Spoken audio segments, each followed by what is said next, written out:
Welcome to a very special edition of Moth Priest Radio. I have with me two special guests from the band Red Vox. If you guys would like to introduce yourselves. What's up? Yeah, it's me, Vinny. I'm in the Red Vox. And I'm Jerrold, also in the Red Vox. So we're here at Maker Park Radio, just kind of sitting, chatting, talking about music. So I asked you guys here to talk about music. So I just want to let you know, if you have to say one specific artist or group that influenced you the most, or like maybe that was the most impactful or something, just like, what would you say it is? Either of you.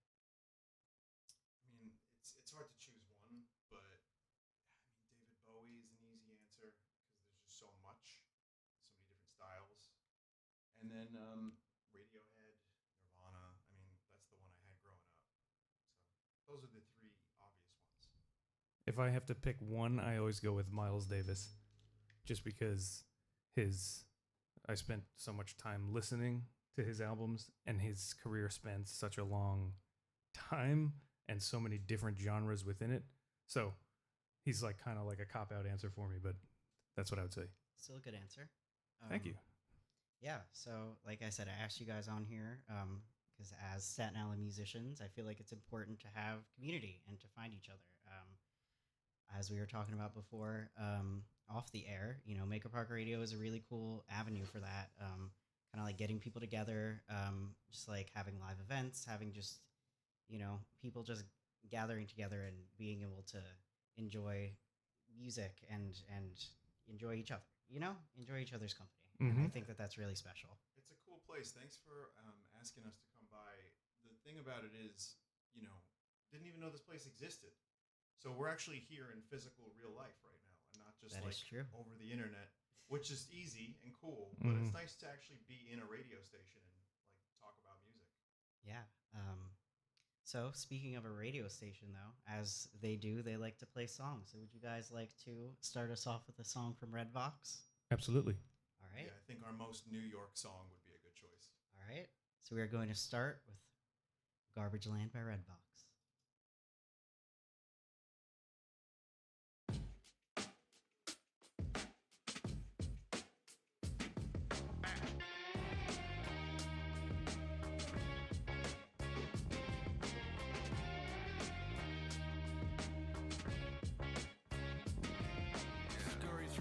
Looking for an old bagel.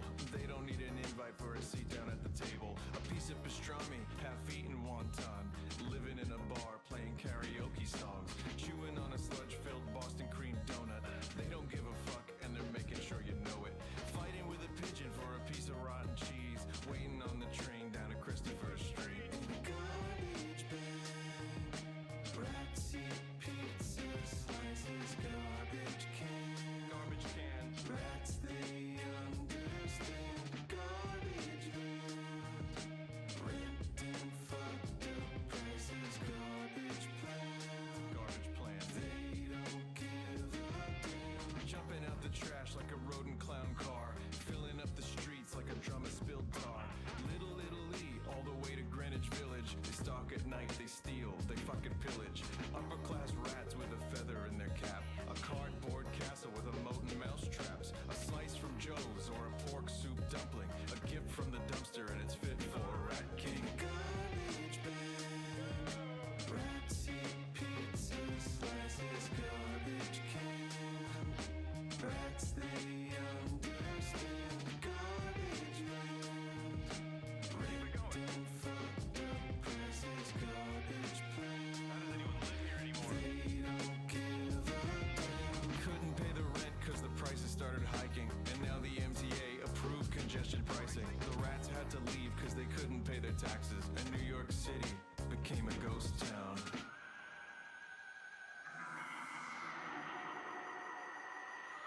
Brooklyn from the Bronx all the way to Staten Island. They didn't stay long, but not for lack of trying. They hopped a trash barge to Newark, New Jersey. They tried to start a plague, but they ended up with scurvy. Garbage bag, rat seat, pizza slices, garbage can. Rats, they understand. Garbage man.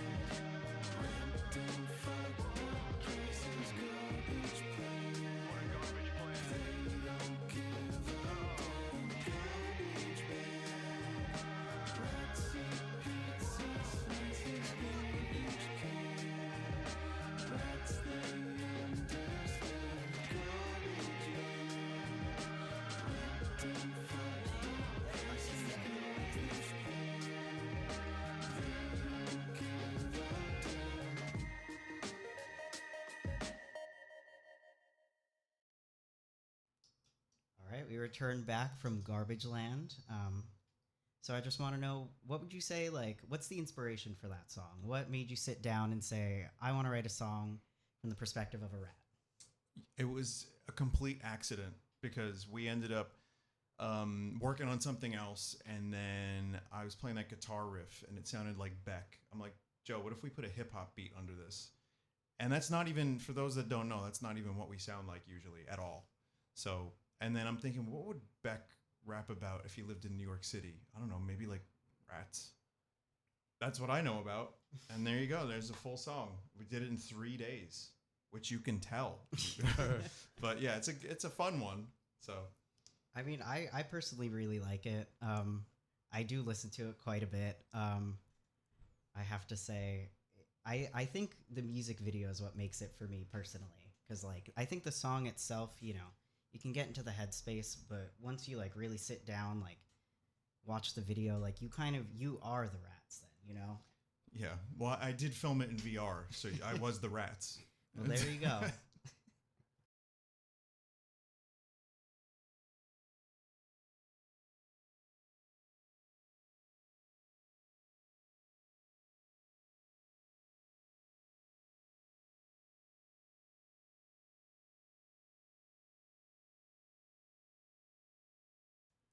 I have to say, I think the music video is what makes it for me personally.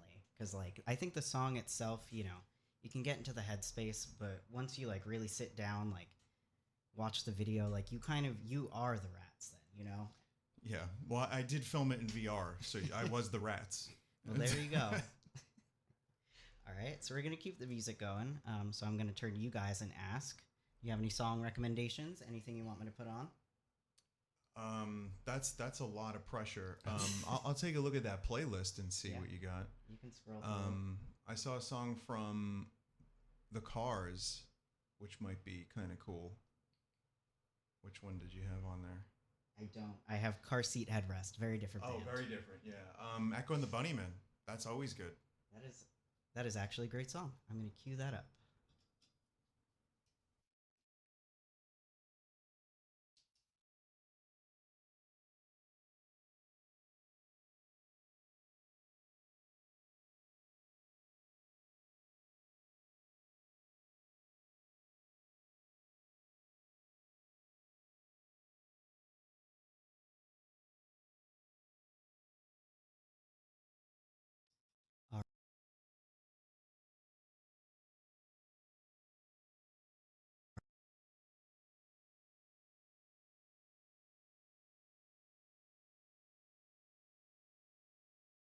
All right. So now the next song is going to be Bring on the Dancing Horse.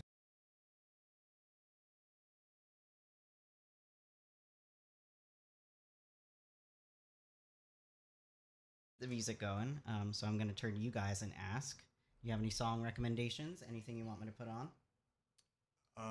That's a lot of pressure. I'll take a look at that playlist and see Yeah. what you got. You can scroll through. I saw a song from The Cars, which might be kind of cool. Which one did you have on there? I don't. I have Car Seat Headrest. Very different band. Oh, very different. Yeah. Echo and the Bunnymen. That's always good. That is actually a great song. I'm going to cue that up.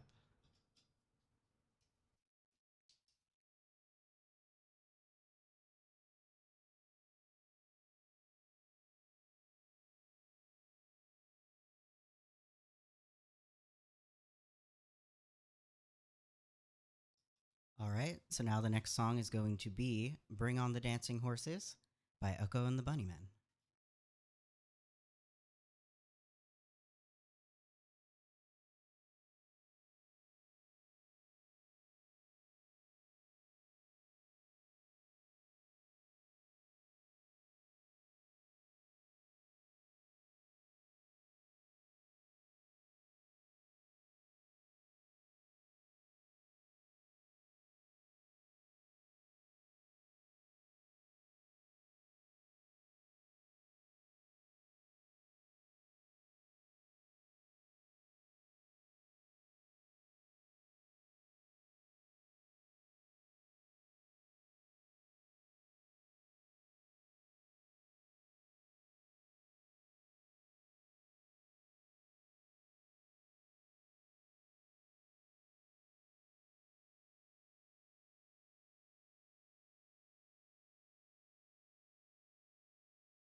All right, we had quite the selection going there as a jumping off point from, a couple songs.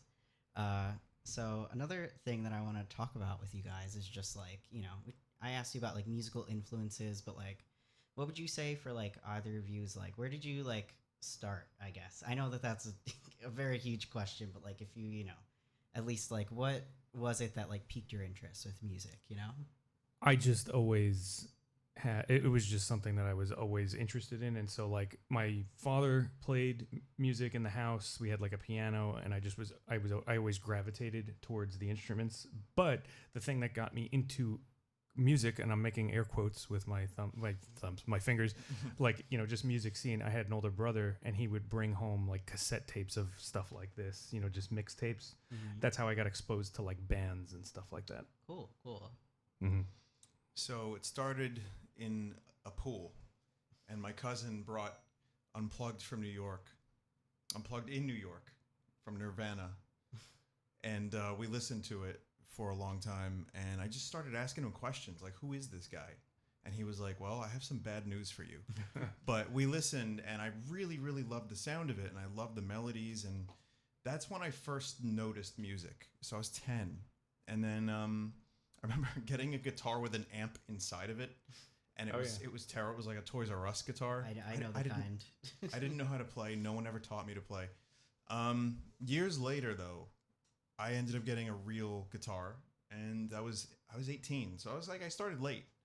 But from there, I think the thing that was most exciting was like learning how to write my own stuff, and I just kept going. And I don't really play very many other instruments. I play a little bass, a little keyboard here and there, but music is great, and it's a big part of my life these days. Yeah. I mean, I have like similar things. I mean, like, I do this radio show, but like growing up, I was like a lot more into like playing music and like, the instrumentals and stuff like that. And I kind of like fell off of it a little bit. And so I'm hoping like, I'm trying to get more like, regular with my show, and hoping that will get me more into just like starting to write music again. Cause like that's something I used to do a lot. Like when I was pretty young, like high school, I'd say, maybe college, but like, I don't know, it's fun. And like, I don't know, it's there. It like kind of calls to me still, Yeah. And it's never really too late to get into a new hobby or just to rejoin. Like I took a break from music for like several years at one point in my life where I barely touched an instrument. When I got back into it, it was like the floodgates opened. It's very possible. Did you say the floodgates? Like Elmer? That's what it sounded like, yeah. I did. Oh man. See now I'm losing it. It's that rock and roll lifestyle. What style did you write in? Not to rag on myself, it was really emo. That was all I really wrote. That's okay. Because I started, I think like the first song I ever wrote, I was little. I was in like elementary school, maybe middle school. Nice.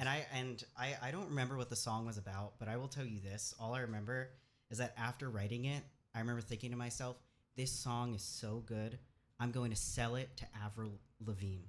And she's going to sing it, and she's going to love it. Wow. Has she heard it yet? No. Oh. But it definitely sounded like something she would have written at that time. You got to record it. Now's the time. Yeah. You can't see, but I'm shaking my head. No.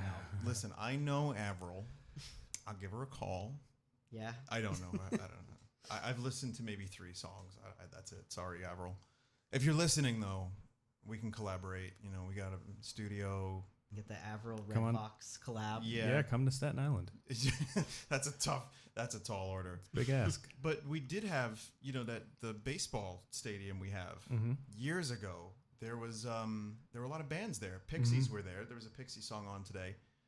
Beck was there. Oasis, who just got back together. That is true. They did. They were at that place down the block. That is pretty crazy. Yeah, I wasn't there.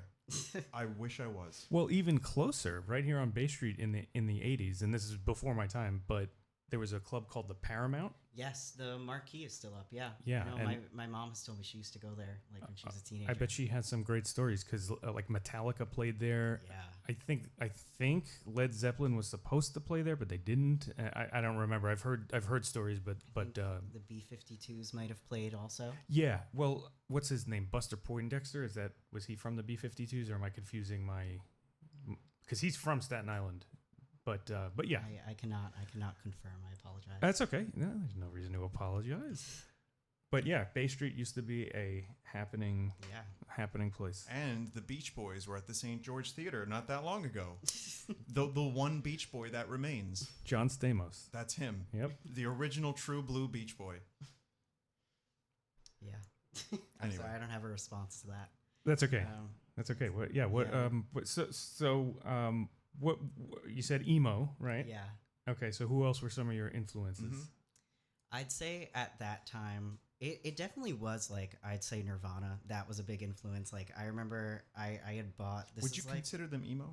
no, Okay. but they did. It's tangentially related, though. Yes, Gotcha. I appreciate you asking because I didn't want people to get the wrong idea. I had the thought too, but I remember buying I think it was just like a greatest hit CD, and I had heard songs of theirs like before, and I liked them, but I think this is like maybe the first CD I ever bought.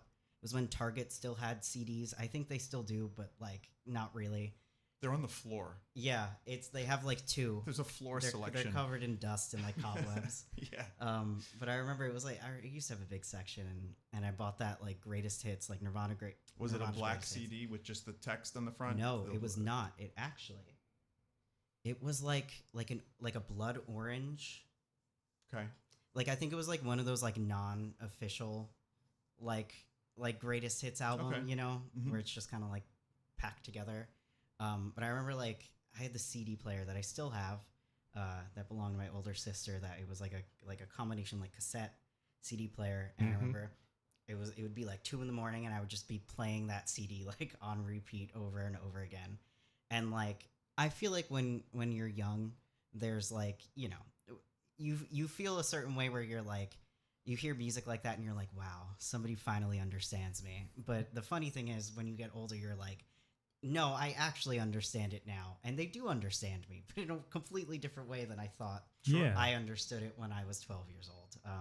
And But good I- music you know. grows and evolves with you in a way. Mhm. Yeah. But there's something to be said about Nirvana kind of reaching across generations too, because it got me. I mean, it gets people today. I mean, just look at all the people wearing Nirvana shirts. Yeah. They're all huge Nirvana fans. I can confirm. Oh yeah. Definitely. Not just because they sell it at the store, but I mean that's also gatekeeping, and it's like I don't mind as long as people keep the memory alive and someone finds the music and it means something to them Yeah. and enriches their life in some way. That's all that matters. Yeah. I remember, and you mentioning that story triggers a memory for me because one of the first cassette tapes that I owned was In Utero, and I bought it at Caldor. The Caldor, I remember where which that was like a department, it's like by a- the it's Chuck like E. Cheese. Exactly. Yeah. Yeah, exactly. And so like that was, so I listened to that like all the time. And so Dave Grohl was like a big, talking about influences before, Dave Grohl was a big, huge influence on me. And I think Kurt Cobain, I mean, this is probably like not like the most obvious, this is the most obvious thing to say, but what a great songwriter. Just every time I listen to Nirvana now, I'm still amazed at how strong his songwriting is. And simple too. Yeah. Well, not always like dead simple, but there are moments where it's just like, wow, this song is 3 chords. Right. Like poignant though. you Poignant, know? yeah. Yeah. I've been like listening to them a lot lately, like just kind of going through all their albums. And so like, yeah, like I definitely get that with just like listening back and just continually being just like, wow, like, I don't know, really cool stuff. And just, Still hits. yeah, still works. still feels like how it felt the first time I listened to it. But there is also, and sorry to keep talking, I know you probably got to play a song in a moment, but I will You say play a this, song there's also whenever. the Nirvana cliche of like people avoided Nirvana for years because it was too all powerful and all encompassing. And people were like magazines, who's the next Nirvana? And like any guy wearing flannel became the next Nirvana. Yeah. So I think the appreciation for Nirvana when you separate it from all that stuff is just good music. That's what's left behind. So baby, that should be the next song I put on. I have a Hell couple yeah. of songs from them in this playlist. Cool. That I've been cycling through. So I'm going to get that queued up real quick. Sounds Be right good. back.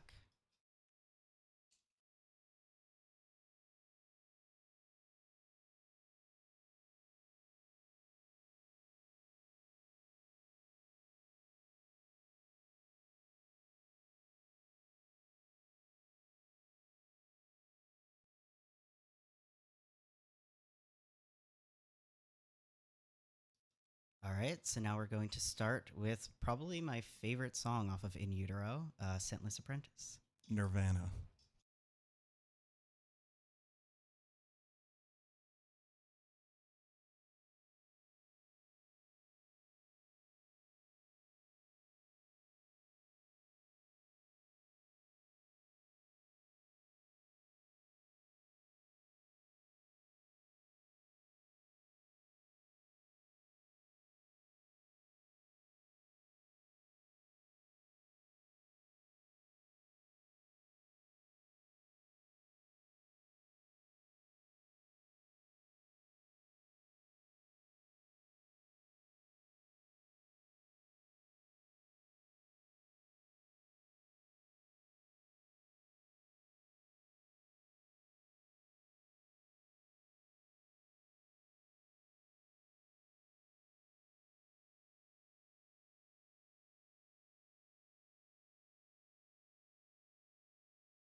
And we are back. Yeah, so that last song that played was Piggies by Mary Shelley, which I really love them. They played here on Staten Island at Maker Park for our punk rock mini golf, which is a super fun event. Yeah, I was mentioning, how they like got really into like the stage presence, and like that's something that like is like really enjoyable, like with a band, where it's like, not necessarily like a group has to have that, like you can still find musicians and like say like, they're good musicians, but like I don't know, sometimes you like really like you find someone and it's just like, wow, like I don't know what it is they've got, but they've got it. Mm-hmm. You know who was that for me recently? Mm-hmm. Alex Turner from the Arctic Monkeys. Yeah. But it wasn't that he was doing anything. He was doing minimal. But it's still something, though. It was I understand. weirdly kind of fun to watch him get into the music and just do his thing, and it was a good show. Mm-hmm. But he wasn't thrashing around on stage and breaking stuff and jumping around, but it worked. Yeah. Well, I think it's about being comfortable in who you're. It's almost like singing in a way, because like I think about when I hear a singer and I'm like, man, I wish I could sing like that, but you can't. So it's like the same kind of thing. Like your stage presence has to be an extension of you, or at least you have to be able to like convincingly like act, play a part. So like I'm sure Alice Cooper, like if you hung out with him in real, like the whole Wayne's World, Oh yeah. yeah, He's very articulate. yeah, Very eloquent. yeah. So Yeah. I mean, I think like, yeah, that level of performance is definitely a part of it, where it's like you're kind of embodying someone else. I know a lot of artists talk about that, where it's just kind of like, I don't know, they just kind of black out and they're like, that was somebody else for a little bit. Mm-hmm, mm-hmm. I mean, Bowie, back to him for, all his different characters and different phases of his career, it was a lot of that. And, I think he was a very smart performer. Mm-hmm. He knew how to be engaging even as these different characters. But also, from what I remember from interviews, that's how he felt comfortable. Some people aren't comfortable in their own skin, and they have to kind of put on, even if it's you, but elevated. And it's a character. Yeah. This is just tangentially related to David Bowie, but have either of you ever seen the movie Velvet Goldmine? No. I'm aware of it. I haven't seen it. Well, for those of you who don't know, it was supposed to be a David Bowie biopic. And I think he was alive at the time, and he was like, no, you can't write this about me. But they had already written the whole thing. Didn't they just give him a different name? They just made it like fan fiction, basically, about his own life, and they just mashed together, which is like such a stupid way to describe it, but that really is what it is. Like they like combined like Iggy Pop and Lou Reed into one person, played by Ewan McGregor, also. Okay. So it's just interesting, like thinking about like in that movie where it's like this very, very fictionalized version of David Bowie, like mostly just because they couldn't get away with actually doing David Bowie, but like it is interesting to see the way that they like kind of spoof on him, but also like kind of go in different directions with it. But like, I don't know. What did they call him in the movie? What was the character's name? Oh, I can't even remember. Okay. Because the Lou Reed Iggy Pop guy, they probably call him like Ligma Reed.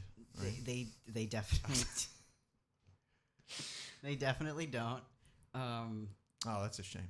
I all I remember is that movie does have a really good soundtrack too. That's the thing too, is that so part of David Bowie saying like don't make this about me is that he was like, you can't use any of my songs in it. And they technically did get away with using one of his songs, but it was, I believe, a Lou Reed song that he had background vocals on. Oh. Because they were just like, yeah, we'll sneak it in somehow.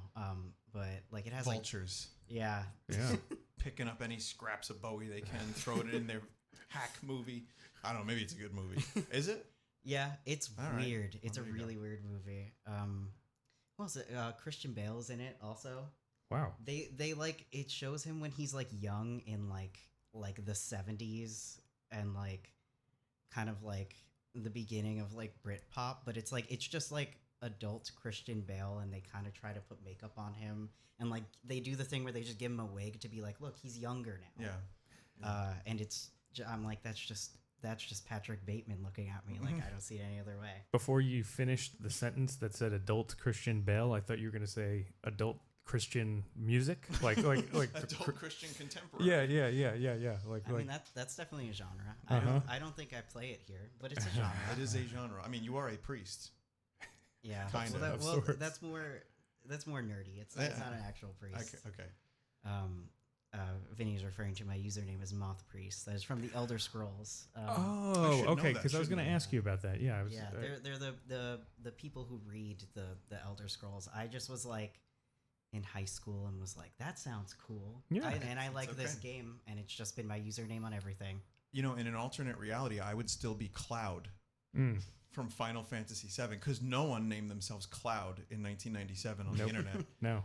Yeah, You're the only one. I was the only one. Wait, did you use that as like I was like, but I had to be like XX Cloud 1237. Oh, okay. XX because every other variant of Cloud was taken, Yeah. and I didn't want to be Sephiroth. No. Nobody wants to be Sephiroth. Well, Wow, I have some an people. even worse one than that. When my like AOL username when I was of that age, like 14 or whatever, was BILCOZBY, Bill Cosby. So that has aged. That's worse than Sephiroth. That is Yeah. the Maybe. worst possible Yeah. name you could name anything at this Wow. point. But we didn't. Who could have seen it coming back then? But that's Yeah. like sometimes people name them their bands like it's like a name but spelled weird. Yeah. That was the You whole know, point. Yeah. That was the whole point. Yeah. I think it wasn't my first email address, but I think like my AIM username, it was supposed to be like Beatles fan because I was really into the Beatles when I was like at that age. Mhm. But Into I the didn't really no, Beatles. but we were on like a really old Windows computer, so we couldn't see that we made a typo. So it was really like BEALTES fan. Yeah, like Bealtis. so I used to just have to write that. I was like, I have to like because I didn't know. I was like, you can just delete this and make a new one. I was like, no, it's set in stone. Yeah. Beatles. That's Yeah. fine. Yeah. That's like in the Beetlejuice cartoon. They used to call him Beetlejuice. Yeah. See, that's Oh, the another deep Beetlejuice. cut. I forgot about Wow. that. There was a the cartoon. skeleton. The skeleton called him that. Yeah. Yeah. And also like weird Bowie movies. What about wasn't he also in Labyrinth? He was in in that? Labyrinth. Oh yes, He was. Okay. They have the labyrinth in Queens. I'm sorry, not his outfit. With Oh, the cod oh. piece. Okay. And it's just on display right there with the labyrinth stuff. Really? Yeah, in Queens at the Museum of the Moving Image. You're welcome, Astoria, Queens. Yeah. Is that the one with the whole? It has like a whole like exhibit with like The various Muppets Jim are there. Henson- Yes, Muppets are there. I go see the Yes. Muppets frequently. Oh, really? I've I never like to been. pay but my tribute. I really want to go though, because you know, Yeah. I only like recently, like maybe in the last couple years, watched Labyrinth for the first time, and I was just like, it's just like crazy. I'm like, how like just puppets in general, like but especially what like they were doing in that movie, like it's just shocking. I'm like, how did they make them just like move like that? Mm-hmm. Well, Jim Henson and his team, they made a Muppet ride a bike That's true. in the Muppet movie. Mm-hmm. And that is an often discussed topic. People are like, is that magic? And it's like, there was a motor in the bike and they had like gyros. There's like a whole topic on this and I don't remember it, but that led to full-sized puppets and Muppets. Wow. And to me, Dark Crystal is an even better example Oh, of that. Yeah. definitely, Labyrinth is yeah. great. Love Labyrinth. Dark Crystal is one of the best Yeah, of like practical effects, Muppetry, yeah. I silly like, voices. I used to be like really, really like into like Brian Froud. Like after seeing that movie, like he's the guy who like designed the creatures, the Yeah. the various Skeksis critters. and all yes. that. Yeah. And actually, it was his like wife who like built the puppets then. But he like was the concept artist designer. And like if you haven't seen his like art like for things like that, because I'm pretty sure he did Labyrinth too. But like he has a very distinct style where it's like if you see it, you'd be able to say like, okay, it's definitely this guy. But like if you haven't seen his like sketches, like I definitely encourage you to check it out for just like I don't know if you're a fan of just like weird little critters. I am. Creature, yeah. Yeah. Big You fan. you guys seemed like you would be. Yeah. Yep.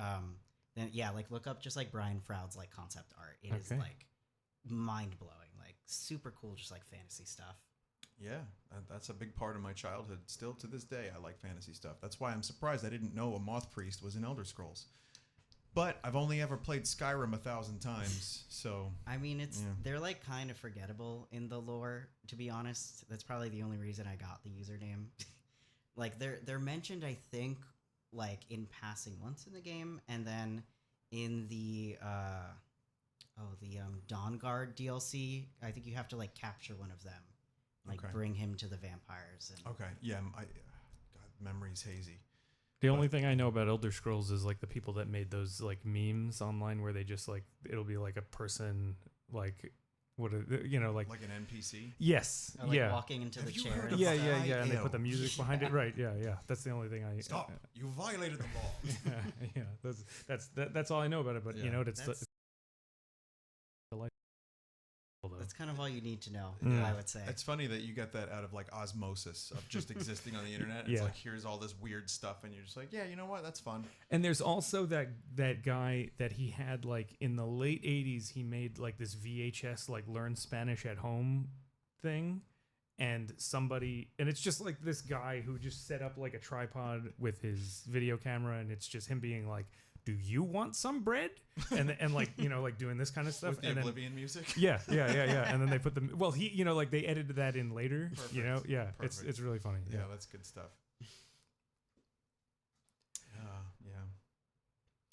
Yep. You guys have any other song suggestions? Yeah, Anything else to sure. put Well, on? what are you thinking? Throw on a Radiohead. Rage your head. Yeah, That's any Radiohead of your choice would be fine, but I feel like that would complement the mood of the evening nicely. Mhm. All right. Let me browse for a second. Yeah, browse. We can, We'll talk amongst ourselves. yeah, we'll vamp. So Maker Park. Yeah, it's cool here. For those that are listening that haven't been, it's a cool park across the street from a radio station, and it's neat. And they do shows there. So there was like a punk rock mini golf show, which I'm really sad I didn't go to, but maybe next year. Maybe it was MIDI golf, like MIDI, as a music nerd joke. You know, that's an indie game waiting to happen. MIDI golf. Yeah. Yeah, Every you it know, actually is. just create a new MIDI every hole. Let's make. There you go.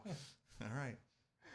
I feel like if that doesn't exist, like that is a great idea, and you need to capitalize. That's a off of it perfect right idea. now. It's gonna happen. It's gonna happen. Don't steal it, whoever's out there. Yeah, Oh, property of Red Vox only. Yeah. Nobody else. Red Vox MIDI golf. All right, so we're gonna go into some Radiohead now. So I hope you guys have been enjoying the show. We're gonna get started on that. Thanks for listening.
And we are back again.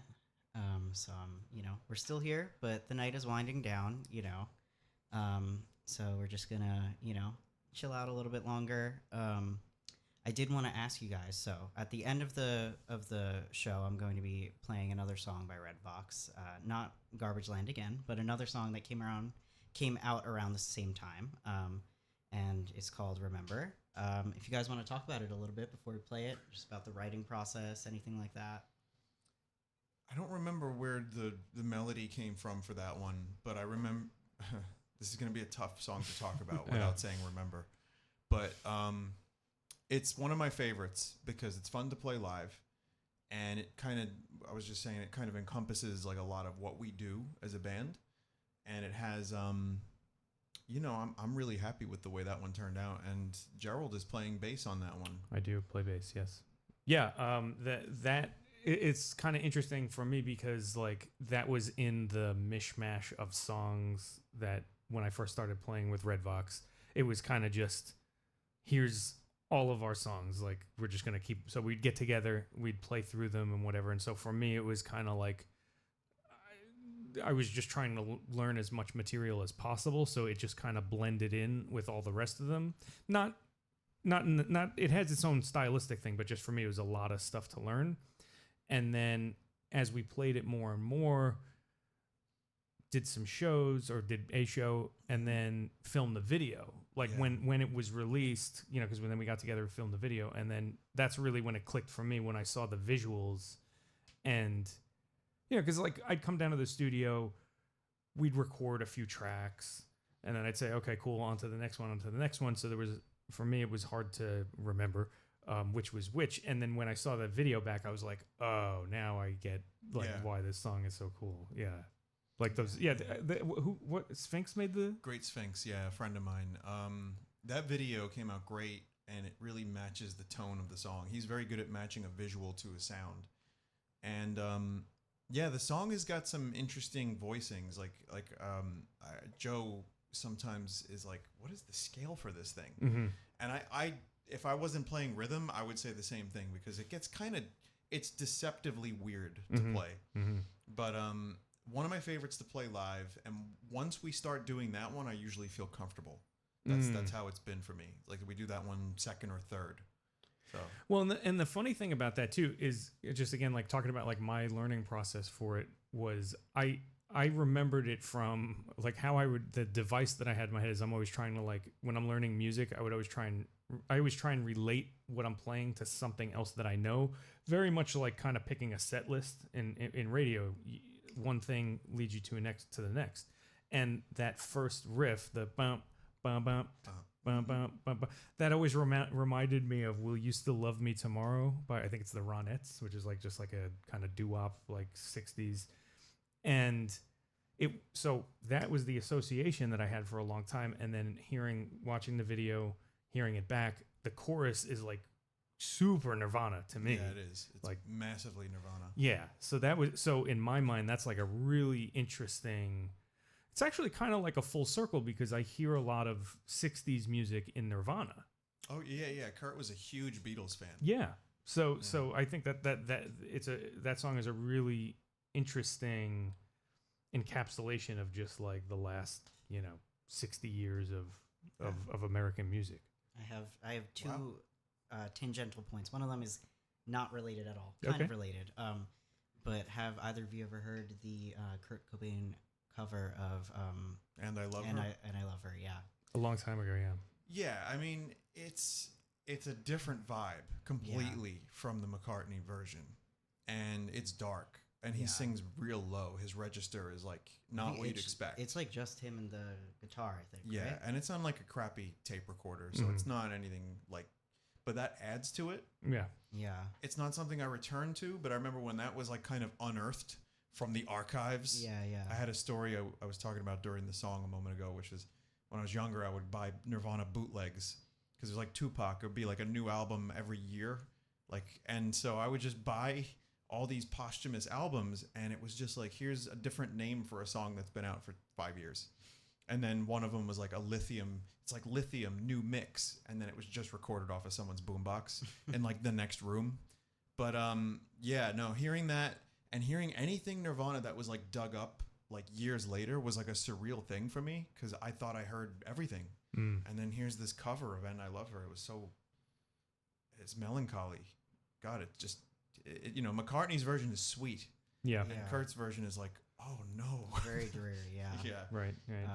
On a different note, though, going back to Remember, would you say, like, does that song have any influence on, like, future songs to come out, on, like, your writing, or, like, for, you know, what is to come? Because, like, you know, I don't know if you guys are, like, what you're working on and stuff, or what you'd be willing to divulge for the audience here. Talk about some stuff. Yeah. I wouldn't say it's the future stuff sounds specifically like that, but we have stuff that sounds like that. Sure. Like you've heard, so we did a show a couple months ago. We played a bunch of new shit. And some of those songs, like Long, Long Ago, that one is in that vein. Yeah. But then there's a couple others that you played. So that's the first song Jerrold played bass on that was released. But I think for the next album, he's playing bass on most of the tracks. Yeah. I believe. Yeah, and I think, I mean, I noticed just, again, like kind of jumping in and learning all the material. So for me with Red Vox, it's like kind of like I'm learning the old stuff at the same time as I'm learning the new stuff. So I have like an interesting perspective of, you know, kind of just like bird's eye view of the whole thing. And I think a lot of like Vin mentioned, the chord structures that he was using for Remember, I see a lot of patterns in them with the new stuff, and you know, that I can see kind of new sounds like opening themselves up to him in his songwriting process, which is great. And that's always a kind of an adventure to see where that goes and see how that shapes songs, future music, and then that in turn shapes lyrics and storytelling. So that's kind of how I see that. Yeah, I mean, then it's cool because when we first started, it was a lot like the songwriting was a little bit more simple, it was a little more grungy. And it's weird because we're returning to the grungy feel a little bit, but not on every song. Like we're not releasing a grunge album or like a 90s alternative album. There's going to be like a variety of things on it, but you'll see some familiar elements, and you'll see some new stuff too. There's a couple songs on this new album coming up that are going to be real different than the usual stuff that we've done. So, and one that sounds very 80s. So I'm excited for that one. Well, and I think that kind of speaks to like music, the state of music in 2024. I mean, it's just like everything. We just live in like postmodern, a postmodern, like even like hypermodern kind of like period where they're really. Yeah, there's genres like that you can classify things, but like we were talking about, like before we were waiting to come in here, like spongecore, yes, mallcore. And it's just at this point, it's like everybody just whatever. Everything is a core. Everything's a core, right? And it's just whatever associations, but like we're just. It's not that people aren't making new things because they are, but I think that now so much has just been thrown into the pot of like just like artistic like substance. And people are just kind of like taking things out and putting them together like Legos or something like that, and then just that's out of order. Right. And like you can have an album with a multitude of different styles on it, like or you can be like King Gizzard and release a different genre album, literally every album, and it's like, oh, they're gonna do synth pop this time, they're gonna do a thrash album, metal, they're gonna go to blues, they're gonna go to psychedelic rock. I think that's neat. I think that's like. People kind of lament the loss of rock, man, back when the Fogue ran the world and ruled the earth. But, you know, John Fogerty. But there's now infinite amount of music that you could just go back to and listen to whenever you want. Yeah. And you can take those shades, those brushes, that paint, and you can paint your own stuff with it. And you can do it all in one album. Yeah. I don't know if it's going to work, but you could do it. Yeah. I mean, you won't know unless you try it, you know? And I think that's like, I don't know, something really cool with like, music and inspiration is like being able to like actually hear like, oh, like this is the point where like this was the inspiration here, like I can pinpoint it, like these sounds, these chords, like these melodies, and then the inspiration itself, it's like, okay, I could see where that's pulling from. And like, I don't know, it's with like music in particular, like it's such a fascinating like web weaving and celebrates the history of the medium too. Yeah. Yeah, and I mean another thing that like I've been thinking about a lot like over the last year is just how recorded music is very new, relatively new, because music has been around for as long as there's been humans, but we've only had the ability to listen to it on demand for really like 100 years, and how that shapes things, and then the commercialization of music, because music served different functions in different societies. Mhm. So then now we have this situation where, just like we're talking about now, it's gotten to this point where you can just reach into your pocket, listen to whatever you want, like this playlist that you have here. It spans like so many different. It's like almost 3 days worth of music. Yeah. Yeah, and that's amazing. And so then how does that inform the creation of the art? Because now because of the way that we consume it, that kind of like affects how it gestates within us, and then how we like express it coming out. So interesting times to live in, I think. Yeah, and there's pros and cons. Yeah. But right now, I'm looking at the bright side, and I think there's just a lot of great music out there. And whether it be from 60 years ago that people are still discovering, like Beatle or Beatle, Beatle. or stuff that's from the past couple years. I mean, there's a lot of great stuff. You just got to find it, and you can amass your own personality via music. It's great. Mm-hmm. All right. Well, I think this is going to be our ending note. We are going to close off now on Remember by Red Vox. Again, personally one of my favorites, and seemingly you guys as well. So if you guys haven't heard it, I hope you enjoy. And after this, that'll be a good night from Moth Priest Radio. Bye.